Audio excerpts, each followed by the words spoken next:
ফেলুদা হঠাৎ বলল, তপসি, কি মনে হচ্ছে বলতো? আমি বললাম, কিসের কি মনে হচ্ছে? এই যে সব ঘটনা ঘটছে টরছে। বারে বা, সে তো তুমি বলবে, আমি আবার কি করে বলবো?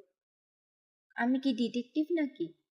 আর সন্ন্যাসীটা কে সেটা না জানা অবধি তো কিছুই বোঝা যাবে না।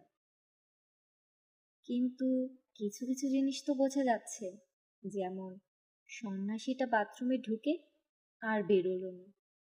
এটা খুব রিভিলিং। রিভিলিং মানে?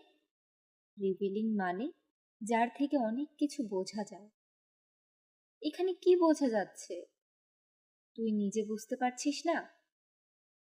আমি বুঝতে পারছি যে ওয়েটিং রুমের দারোয়ানটা অন্যমনস্ক ছিল, তোর মুন্ডু। তবে সন্ন্যাসী বেরোলে নিশ্চয়ই দারোয়ানের চোখে পড়ত। তাহলে সন্ন্যাসী বেরোয়নি?